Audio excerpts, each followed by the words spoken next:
नमस्कार सभी को। कैसे हो मेरे भाई और बहनों। स्वागत है आपका उत्तराखंड एग्ज़ाम हब में। दोस्तों, उम्मीद है आप लोगों की पढ़ाई बहुत अच्छी चल रही होगी और आप सभी लोग स्वस्थ होंगे। आप जैसा कि जानते हैं कि हमारी परीक्षावाणी सीरीज़ के 6 चैप्टर कंप्लीट हो चुके हैं और आज 7वां अध्याय है जिसका नाम है मिट्टी, कृषि, पशुपालन व सिंचाई। इसमें हम कितने प्रकार की मृदा होती है, उत्तराखंड में कितनी पाई जाती है, कृषि किस प्रकार की होती है, पशुपालन कौन कौन से है यहाँ पे, और सिंचाई किस तरह से हम करते हैं यहाँ पे, उसके बारे में पढ़ें। तो हमारे जो अगर भारत की बात करें तो उसमें जो हमारी मृदा है वो 8 भागों में विभक्त है। कितने भागों में? 8 भागों में। कौन सी? जलोढ़, लाल, काली, लैटराइट, मरुस्थलीय, पर्वतीय, पीट और लवणीय। ठीक है। अब जो हमारे उत्तराखंड में मृदा पाई जाती है वो या तो पर्वतीय पाई जाती है और वनीय मृदा पाई जाती है, जो अविकसित रूप है जिसका।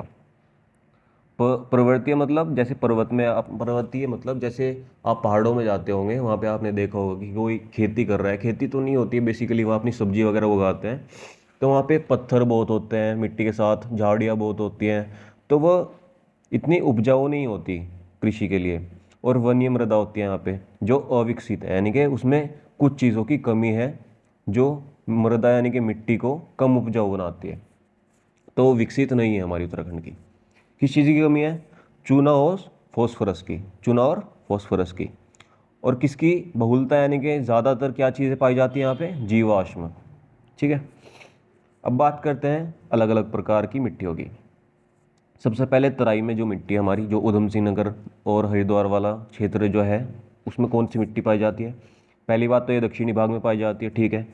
इसमें नाइट्रोजन और फॉस्फोरस की कमी है। ठीक है। किसकी कमी है? नाइट्रोजन और फॉस्फोरस की।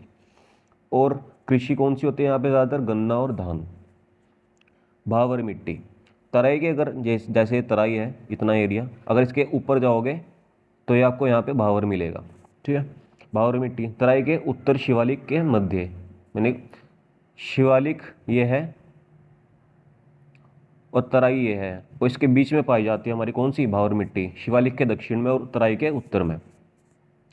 यहाँ पे कंकड़ पत्थर पाए जाते हैं और मोटे बालू पाए जाते हैं, इसलिए कृषि के लिए अनुपयुक्त है। यहाँ पे कृषियाँ नहीं होती है। आगे बढ़ते हैं।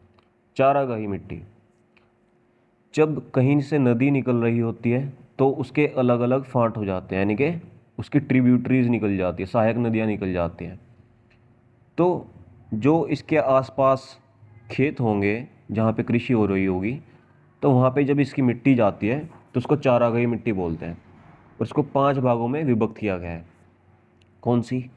मटियार दोमट, ज़्यादातर जो जिसमें सबसे ज़्यादा चूनेदार होती है वो दोमट, और जिसमें थोड़ा कम होता है उससे वो चूनेदार दोमट, और जिसमें होता ही नहीं है मतलब अचूनेदार दोमट, यानी कि उसमें होता ही नहीं है, इसमें थोड़ा बहुत होता है, इसमें सबसे ज़्यादा चूना होता है। और 5वां आता है बलुई दोमट। ये 5 प्रकार की आपके मिट्टियाँ हैं, चारागाही मिट्टी। फिर आती है हमारी टर्शरी मिट्टी। इनको हिंदी में अगर बोले तो तृतीयक मिट्टी बोलते हैं, लेकिन परीक्षावाणी में आपकी टर्शरी दिया हुआ है। ठीक है, तो इसको याद रखना। ये शिवालिक पहाड़ियों पे और दून घाटी में पाई जाती है। कहाँ थी हमारी शिवालिक घाटियाँ? जो ये शिवालिक घाटियाँ हैं यहाँ पे, और जो दून घाटी है इसी के पास में, तो वहाँ पे कौन सी मिट्टी पाई जाती है? टर्शरी मिट्टी। यहाँ पे जो वनस्पति और जैव पदार्थ हैं वो कम होते हैं, इतने मात्रा में नहीं होते हैं। फिर आती है हमारी क्वार्ट्ज मिट्टी जो भीमताल में है, और फिर आती है हमारी ज्वालामुखी मिट्टी जो ऑल्सो भीमताल में है। ज्वालामुखी मिट्टी कैसे बनती है? जो आग्नेय चट्टान होती है उसके विदीर्ण से, यानी कि जब आपका जैसे ज्वालामुखी है ये फूटा और यहाँ से लावा बिखर के नीचे बह गया। अब जब ये यहाँ से इसका अपर्दन होगा और निक्षेपण होगा, उसके बाद जो मिट्टी बह कर आएगी कभी नदियों में कभी कहीं से, तो जो जहाँ पे वो वाली मिट्टी इकट्ठी हो जाती है वहाँ पे ज्वालामुखी टाइप की मिट्टी पाई जाती है। दोमट मिट्टी, दोमट मिट्टी क्या होती है? जो शिवालिक का निचला भाग होता है, मतलब जो उसका निचला ढाल होता है वहाँ पे और दून घाटी में पाई जाती है। ठीक है। भूरी, लाल, पीली मिट्टी, मतलब ये अभी ऐसे हैं कि आगे की इतने इंपॉर्टेंट नहीं है, जो मैंने ऊपर बताया आपको वो ज़्यादा इंपॉर्टेंट है। भूरी लाल पीली मिट्टी नैनीताल, मसूरी और चक्राता में पाई जाती है, जो हिल स्टेशन है आपके। लाल मिट्टी पहाड़ों की ढाल पे या पर्वतों के किनारे पे पाई जाती है। वन की भूरी मिट्टी, वन की भूरी मिट्टी है तो ऑब्वियसली वनीय भाग में ही पाई जाती है, होगी। भस्मीय मिट्टी पाई जाती है यहाँ पे, भस्म टाइप होती है वो। उच्चतम पर्वतीय छिछली मिट्टी, यानी कि जहाँ पे बारिश कम होती है वहाँ पे उच्चतम पर्वतीय छिछली मिट्टी पाई जाती है। जिस पहाड़ पे, यहाँ अगर ये पहाड़ है, यहाँ पे बारिश कम हो रही है तो यहाँ पे क्या पाई जाएगी? उच्चतम पर्वतीय छिछली मिट्टी। उच्च मैदानी मृदा, ये 4000 मीटर से ज़्यादा की ऊंचाई पे पाए जाते हैं। जहाँ पे घास के मैदान होते हैं ना, वहाँ पे ये मिट्टी पाई जाती है। और इसमें नमी की कमी होती है क्योंकि ऊपर बहुत ठंड होती है और उस वजह से क्या होता है, वहाँ का जो जलवायु है वो बहुत शुष्क हो जाती है, तो वहाँ पे नमी की कमी होती है। अब कोई बोलेगा कि सर्दियों में तो नमी बढ़ जाती है। नहीं, अगर आप देखोगे अपनी, आपकी स्किन कब सूखती है? सर्दियों में सूखती है ना, आप जब मॉइस्चराइज़र लगाते हो।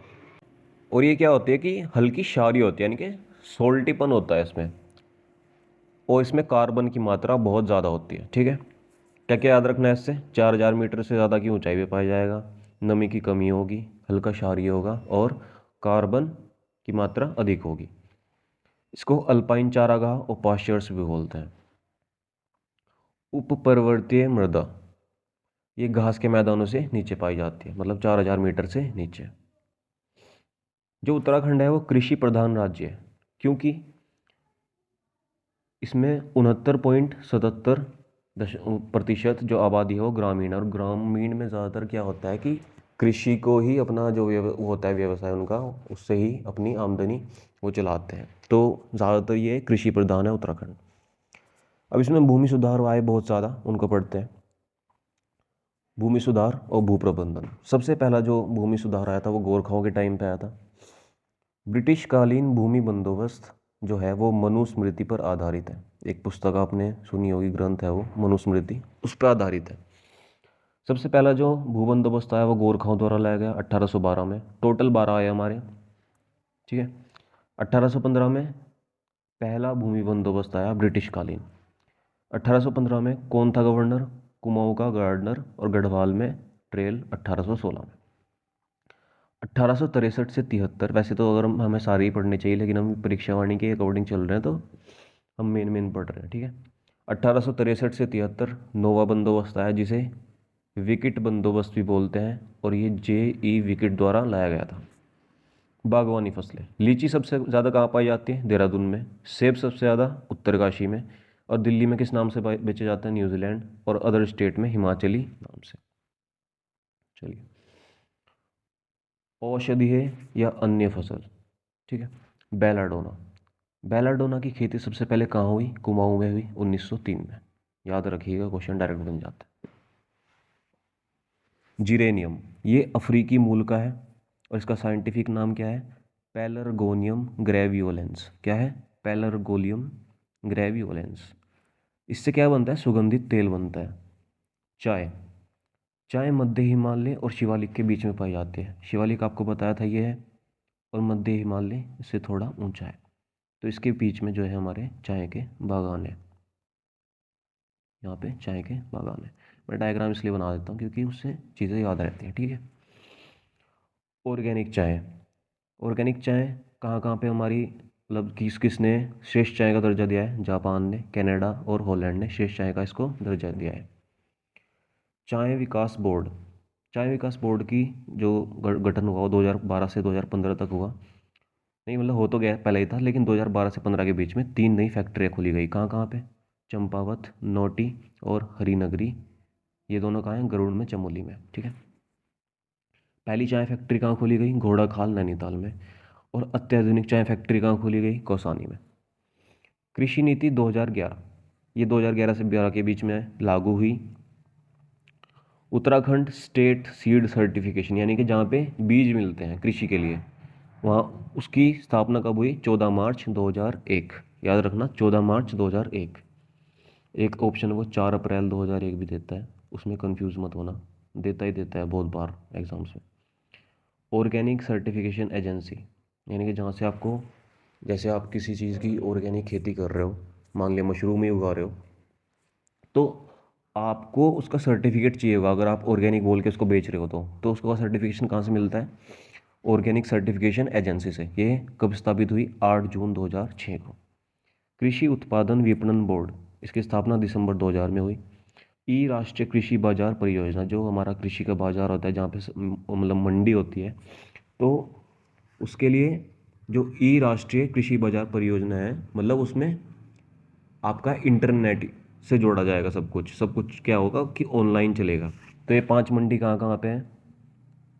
हरिद्वार में, काशीपुर में, गदरपुर, किच्चा और सितारगंज, यानी कि 4 उधम सिंह नगर में, एक हरिद्वार में, क्योंकि सारे प्लेन के एरिया हैं और यहीं पे ज़्यादातर खेती होती है। कृषि विविधीकरण परियोजना सितंबर 1998 में लागू हुई और मई 2001 में राज्य में लागू हुई, यानी कि ये कहाँ हुई थी? हमारी इंडिया में। कहाँ हुई थी? इंडिया में। और मई 2001 में राज्य में। हेडक्वार्टर कहाँ है इसका? मुख्यालय कहाँ है? देहरादून में है। कोर वैली बीज उत्पादन योजना, प्रवृत्ति योजना के लिए, मतलब जो प्रवृत्ति लोग हैं उनके लिए योजना लाई गई है और 50% इसमें क्या मिलता है? अनुदान मिलता है। किसान रत्न सम्मान 2010 से शुरुआत हुई इसकी। बीज ग्राम योजना, ये इसमें भी 50% अनुदान मिलता है और ये जो आधा एकड़ वाली ज़मीन के जो मतलब मजदूर हैं, मजदूर कह लो या उनको किसान कह लो, आधा एकड़ तो होता ही क्या है, तो उनको ये अनुदान मिलता है। पशु विकास, कृषि हमारी कंप्लीट होगी, इसमें पशु विकास देखते हैं। तो जो वीर्य उत्पादन केंद्र है वो श्यामपुर देहरादून में है। कृत्रिम गर्भाधान केंद्र जो है वो हमारे उत्तराखंड में 710 है। National cattle and buffalo breeding project 2002 से 2003 के बीच में लाया गया। इसका संचालन कौन करता है? National cattle and buffalo breeding project का, तो उत्तराखंड पशुधन विकास बोर्ड ये करता है। गो विज्ञान व प्रौद्योगिकी संस्थान, ये पशुलोक ऋषिकेश में स्थापित है और 1903 में किसने किया था? मीराबेन ने। यानी कि मतलब जो गाय है उसके लिए पूरा ये संस्थान। पशु रोग की जांच व निदान के लिए 2 प्रयोगशालाएं हैं, एक पौड़ी में और एक नैनीताल में। 2 चारा बैंक कौन कहाँ कहाँ पे हैं? पशुलोक और पंतनगर में है। पशुलोक ऋषिकेश, पंतनगर उधम सिंह नगर। गोवध रोकने के लिए गौ सेवा आयोग का गठन किया गया।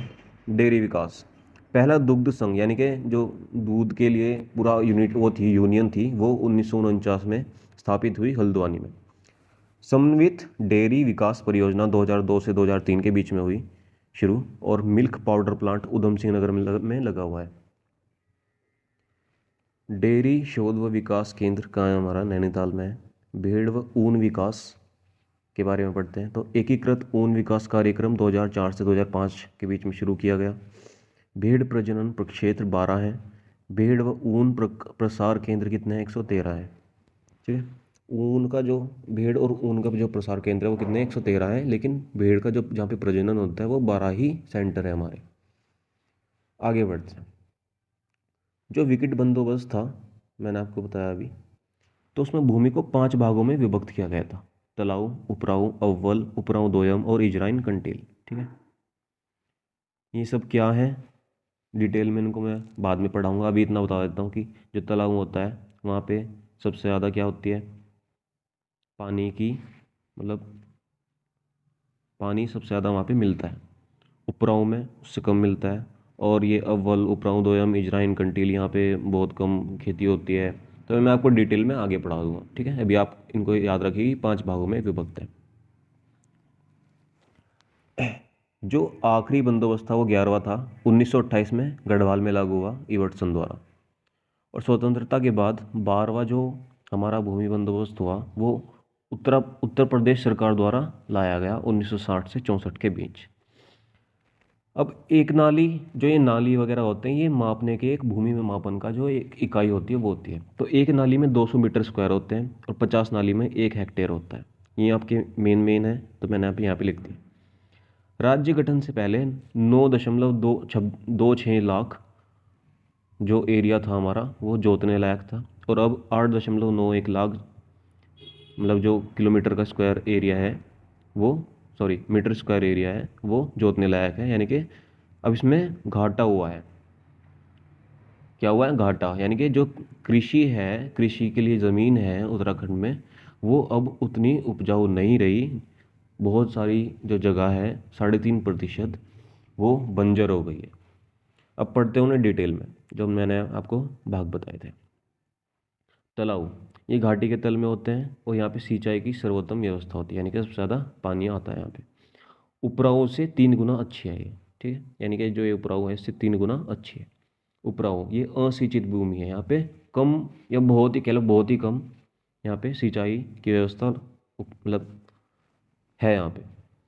उपराऊ अव्वल ये क्या है कि उपराऊ दोयम से 1.5 गुना ज़्यादा अच्छी है, और यानी कि उपराऊ दोयम इससे कम हो गई। और इजराइन के क्या होता है कि वनों के बीच में या किनारे में होती है।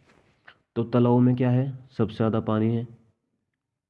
उपराऊ में क्या है, उससे कम पानी है, यानी कि असिंचित है। उपराऊ अव्वल क्या है, मान लीजिए उपराऊ अव्वल है तो इससे किससे 1.5 गुना ज़्यादा अच्छा है, उपराऊ दोयम से, जो उपराऊ दोयम यहाँ पे है, तो ठीक है। और ये इससे 3 गुना ज़्यादा अच्छा है। अब बात करते हैं जो गांव के पास में घर होते हैं, गांव के समीप घर, उनको घरिया बोलते हैं, ठीक है। जो गांव के बीच में घर होते हैं उनको बिचौलिया बोलते हैं, और जो वनों के पास में जो घर होते हैं उनको बुनिया बोलते हैं, ठीक है। खेती किस तरीके की होती है, तो यहाँ पे समोच्च खेती हो जिसको कंटूर फार्मिंग बोलते हैं, तो समोच्च खेती यहाँ पे होती है। ये क्या होती है कंटूर फार्मिंग, कि एक स्थान है, मान लीजिए एक पहाड़ है और ये दूसरा पहाड़ है, ठीक है। तो दो काल्पनिक जगहों को या ऊंचाई को अगर हम एक रेखा से नापें तो उसको कंटूर बोलते हैं, ठीक है। तो उस कंटूर फार्मिंग यहाँ पे होती है। सीढ़ीदार खेती भी होती है यहाँ पे, जो अधिक ढाल वाली भूमि पर होती है, यानी कि आड़ी जुताई उसको बोलते हैं। जैसे बहुत ज़्यादा ढाल है यहाँ पे तो यहाँ पे भी खेती होती है। स्थानांतरण झूमिंग खेती, उसमें क्या होता है कि मान लो अभी हम यहाँ पे खेती कर रहे हैं, हमने यहाँ पे 2-3 बार फसल उगाई, और ये अभी हम क्या होता है कि हर बार हमें खाद डालना पड़ता है भूमि को उपजाऊ बनाने के लिए। लेकिन अगर हम खाद नहीं डालेंगे तो वो बंजर हो जाएगी एक टाइम बाद। तो हम क्या करेंगे कि इधर से जाके हम किसी और जगह पे खेती करना शुरू कर देंगे, यानी कि स्थानांतरित कर दी हमने खेती, तो उसको बोलते हैं स्थानांतरित खेती, यानी कि झूमिंग खेती। पहला स्टेट कौन था, नागालैंड था जिसने झूमिंग खेती को अपनाया। रबी की फसल, रबी की फसल की शुरुआत कब होती है, यानी कि बोया कब जाता है, अक्टूबर से दिसंबर के बीच, और काटी कब जाती है, मार्च से अप्रैल के बीच, ठीक है। कौन कौन सी फसल है इसमें, गेहूँ, जौ, चना, मटर, मसूर, सरसों, अलसी और आलू। खरीफ की फसल, इसकी बुआई मई से जुलाई के बीच में होती है, जब रबी की फसल कट जाती है उसके बाद। और इसकी कटाई कब होती है, सितंबर से अक्टूबर, यानी कि रबी की फसल बोने से पहले। कौन कौन सी इसमें खेती आती है, मतलब कृषि आती है, तो चावल, कोदो, कोणी, मंडुआ, झंगोरा, मक्का, चौलाई, उड़द, तिल, राजमा, मूंग और बाजरा, ठीक है। ठीक। कृषि, कृषि जो है वो कुमाऊं में ज़्यादा है और गढ़वाल में कम है। अब कुमाऊं में भी किस जगह पे ज़्यादा है, तो उधम सिंह नगर में, गढ़वाल में कम है। सबसे ज़्यादा यहाँ पे गेहूँ बोया जाता है, और मैदान में अगर हम बात करें तो देखो गेहूँ, धान, गन्ना, उड़द, मूंग, चना, मटर और सोयाबीन बोई जाती है। सबसे ज़्यादा गेहूँ बोया जाता है 33% भाग पर। उसके बाद उसके बाद धान बोया जाता है 21.6% भाग पर। और मतलब उसके बाद गन्ना बोया जाता है 6% भाग पर, यानी कि जो सबसे ज़्यादा बोया जाता है वो उधम सिंह नगर में बोया जाता है, और उसके बाद हरिद्वार में। सब्जी और मसाले मुख्य कौन से हैं, आलू है सब्जी। और किशन चंद्र जोशी जो अल्मोड़ा के निवासी हैं, उन्होंने सबसे ऊंचा मिर्च का पौधा उगा के Guinness book of world record में अपना नाम दर्ज करा रखा है। ये 6.6 मीटर ऊंचा है, इसको अगर फीट में देखें तो 21.64 फुट, ठीक। बात करते हैं सघन भेड़ विकास परियोजना, ये पौड़ी में है। ऊन विश्लेषण प्रयोगशाला ये कहाँ है, पशुलोक ऋषिकेश में है। ऊन श्रेणीकरण एवं क्रय विक्रय केंद्र, यानी कि जहाँ से बिक्री होती है और उसका कैटेगरी डिसाइड होती है कि श्रेणी की ऊन है, तो मुनि की रेती टिहरी में है। 5 अंगोरा बकरी प्रजनन केंद्र, यानी कि जो अंगोरा बकरी होती है जिससे ऊन निकाली जाती है एक हमारी, वो 5 उसके प्रजनन केंद्र कहाँ हैं हमारे, ग्वालदम, चमोली, कोपड़धार, टिहरी, लमगड़ा, ताड़ीखेत और चंपावत, लमगड़ा और ताड़ीखेत, चंपावत, अल्मोड़ा में और चंपावत, यानी कि चमोली, टिहरी, अल्मोड़ा और चंपावत में हमारे कहाँ है, क्या है, प्रजनन केंद्र है अंगोरा बकरी के। उत्तराखंड कोऑपरेटिव रेशम फाउंडेशन, ये देहरादून में है। और रेशम किस किस से निकाला जाता है, किस किस कीड़े से निकाला जाता है, तो मलबरी, टसर, मूंगा और एरी। सिंचाई की व्यवस्था, कृषि 12.5% भाग पर, नलकूप सबसे ज़्यादा, मतलब इससे सिंचाई की जाती है यहाँ पे, फिर नहरों से की जाती है और फिर ड्रिप या स्प्रिंकलर से की जाती है। नहरें, नहरें कौन कौन सी हैं जिनसे हमें जैसे कृषि को फ़ायदा पहुंचता है। सबसे पहले आती है ऊपरी गंग नहर, जो सबसे पुरानी है। उसका निर्माण कब हुआ, 1842 से 54 के बीच में। इसका उद्घाटन डलहौजी ने किया। उस टाइम का ये क्या था, क्या था ये उस टाइम पे, आप कमेंट करके बताना कि वायसरॉय था, या गवर्नर जनरल ऑफ इंडिया था, या गवर्नर जनरल ऑफ बंगाल था। ये आप कमेंट करना। ये गंगा के दाहिने छोर से निकाली जा रही है और इसका आधुनिकीकरण 1983 से शुरू हुआ। ये थी ऊपरी गंग नहर। और अब आती है पूर्वी गंग नहर। ये भीमगोड़ा के बाईं ओर से निकाली जाती है, यानी कि जैसे मान लीजिए आप नई नदी वो चाह रही है आपकी हरिद्वार की गंगा, तो यहाँ पे भीमगोड़ा है, यहीं से क्या निकाल दी गई, पूर्वी गंग नहर। और फिर आगे गंगा के दाहिने छोर से ये क्या निकाल दी गई आपकी, ऊपरी गंग नहर। इसको ऊपरी गंग नहर क्यों बोलते हैं, क्योंकि रुड़की के पास में ये पुल के थ्रू, यानी कि पुल के ऊपर से बह रही है। इसके लिए पुल बना रखा है, तो पुल के ऊपर से नहर बह रही है।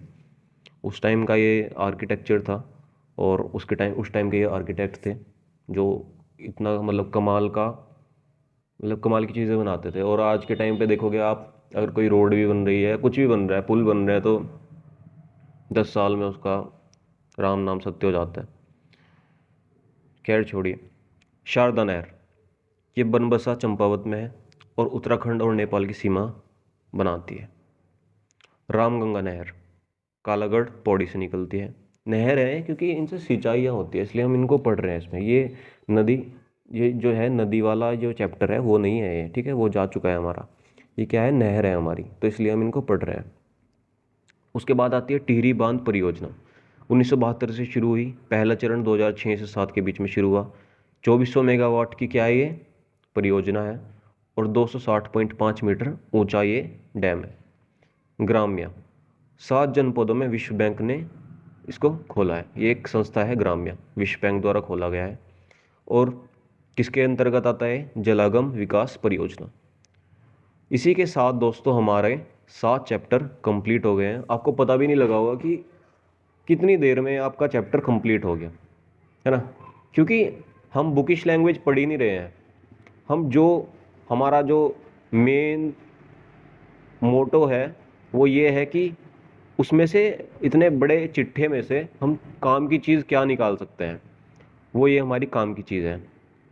ठीक है, कुछ भी एक्स्ट्रा नहीं पढ़ा और कुछ भी कम भी नहीं पढ़ा हमने, ठीक है। तो पढ़ते रहिए, अपना ध्यान रखिए, मिलते हैं जल्दी। जय हिंद।